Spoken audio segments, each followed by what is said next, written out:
رسول اللہ صلی اللہ علیہ وسلم نے اس امت کے لیے بھی سخت حساب اور آسان حساب، اس کے حوالے سے آپ صلی اللہ علیہ وسلم نے پوری تعلیم ارشاد فرمائی اور خود دعا مانگا کرتے تھے، اللہم حاسبنی حسابا یسیرا، اے اللہ میرا آسان حساب لینا۔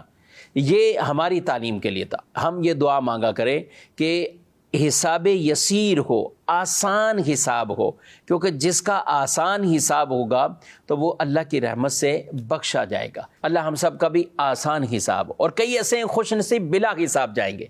کچھ بلا حساب جائیں گے اور کچھ حساب والے۔ بلا حساب میں بھی پوری علماء نے ایک کیٹیگری بیان کی کہ جن کو اللہ اپنی رحمت سے بلا حساب جنت میں داخل فرمائے گا۔ تہجد کی نماز کو پڑھنے والے، اور بھی کچھ ایسی نیکیاں ہیں۔ ظاہر ہے جو تہجد پڑھے گا وہ دیگر نمازیں تو نہیں چھوڑے گا، یہ اتنی راتوں کو اٹھ کر تہجد کی نماز کو پڑھ رہا ہے، کیونکہ نفل نمازیں پڑھنے والے عام طور پر اس طرح کے اہتمام کرنے والے تو وہ فرائض کے اندر کوتاہی نہیں کرتے، وہ فرائض تو اپنے وقت میں پڑھتے ہی پڑھتے ہیں، لیکن ساتھ ایکسٹرا عبادت بھی کرتے ہیں، اور یہی وجہ ہے کہ وہ اللہ کے پیارے بندے ہوتے ہیں، اور جب لوگ سو رہے ہوتے ہیں اس وقت وہ بیدار ہوتے ہیں اور وہ نمازیں پڑھ رہے ہوتے ہیں۔ تو تہجد کی نماز پڑھنے کے عادی، ان کا بھی بلا حساب جنت کا داخلہ ہوگا اللہ کی رحمت سے۔ اسی طرح لوگوں کو معاف کرنے والے، جی معافی دینا، یہ بھی ایسے لوگ ہیں کہ جن کا بلا حساب جنت میں داخلہ ہوگا۔ قیامت کے دن ندا ہوگی تو یوں ہزاروں لوگ بلا حساب یہ بھی جنت میں داخل ہوں گے، اور پھر کچھ ہوں گے جن سے حساب لیا جائے گا، اور وہ حساب آسان ہے تو وہ بھی اللہ کی رحمت سے میں جنت میں داخل ہوں گے، اور جن سے پوچھ گچھ ہوئی حساب، یعنی اسی کو سخت حساب کہا گیا، تو وہ اسے کہا گیا کہ وہ ہلاک ہوگا، یعنی اس کے لیے دوزخ ہے، اس کے لیے عذاب کی صورت ہوگی۔ تو اما عائشہ صدیقہ رضی اللہ تعالیٰ عنہا یہ جب نبی کریم علیہ السلام سے سنا کہ حساب لیا جائے گا اور وہ حساب لے کر عذاب میں مبتلا کیا جائے گا، تو جب پوچھا اما عائشہ صدیقہ رضی اللہ تعالیٰ عنہا نے کہ اللہ تعالیٰ نے تو یہ ارشاد فرمایا ہے کہ وہ عنقریب ان سے آسان حساب لیا جائے گا، تو یہ جب پوچھا کہ حساب تو آسان نہیں ہوگا، تو رسول اللہ صلی اللہ علیہ وسلم نے فرمایا یہ نرمی سے لیا جانے والا حساب یہ حساب نہیں ہے، یعنی حقیقتاً یہ حساب نہیں ہے کہ جس سے آسان حساب ہوگا تو وہ چھوٹ ہی جائے گا، اس سے بس یہ ہوگا، کیا ہوگا؟ رسول اللہ صلی اللہ علیہ وسلم نے فرمایا کہ بلکہ حساب کے لیے پیش ہونا ہے، اسے حساب کے لیے صرف پیش ہونا ہے، اور جس سے قیامت کے دن حساب میں جرا ہوئی، یعنی سوال جواب کلام یہ کیا گیا تو اسے عذاب دیا جائے گا۔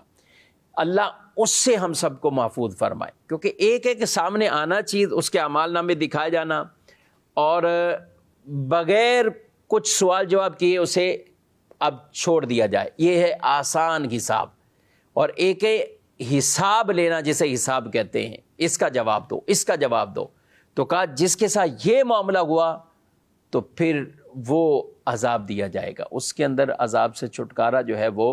وہ مشکل ہو جائے گا، کیونکہ جس کو سوال جواب ہوگا تو ظاہر ہے اس دن آدمی ہر ایک اپنے پورے معاملات کا پورا جواب دے پائے، تو یہ ایک مشکل معاملہ ہے۔ اور دوسری روایت میں رسول اللہ صلی اللہ علیہ وسلم جب نماز سے فارغ ہوتے تو دعا مانگتے، اللہم حاسبنی حسابا یسیرا، اے اللہ میرا آسان حساب لینا۔ یہ میرے اور آپ کی اور ساری امت کی تعلیم کے لیے۔ تو اما عائشہ صدیقہ رضی اللہ تعالیٰ عنہ انہوں نے عرض کی کہ یہ آسان حساب کیا چیز ہے؟ تو رسول اللہ صلی اللہ علیہ وآلہ وسلم نے فرمایا آسان حساب یہ ہے کہ اس کے نامہ اعمال پر نظر کرا دی جائے گی اور پھر اسے معافی دے دی جائے گی، اور پھر فرمایا اے عائشہ جس سے حساب میں اس دن جرا کر لی گئی، یعنی کلام ہوا اس پر، اس سے جواب مانگا گیا تو وہ ہلاک ہو جائے گا۔ تو ہمیں یہ دعا بھی مانگنی چاہیے، ایسے اعمال بھی کرنے چاہیے جن کی وجہ سے آسان حساب ہو۔ رسول اللہ صلی اللہ علیہ وسلم نے ارشاد فرمایا کہ 3 چیزیں جس شخص میں یہ 3 باتیں ہوں، 3 اوصاف ہوں، اللہ تعالیٰ اس کے حساب میں آسانی فرمائے گا اور اپنی رحمت سے اسے جنت میں داخل فرمائے گا۔ صحابہ نے عرض کی یا رسول اللہ صلی اللہ علیہ وسلم ہمارے ماں باپ آپ پر فدا ہوں، وہ 3 چیزیں کون سی ہیں؟ فرمایا جو تمہیں محروم کرے تم اسے عطا کرو، جو تم سے رشتے داری ختم کرے تم اس سے صلہ رحمی کرے، اور جو تم پر ظلم کرے تم اسے معاف کرو۔ جب تم ایسا کرو گے تو اللہ اپنی رحمت سے تمہیں جنت میں داخل فرما دے گا۔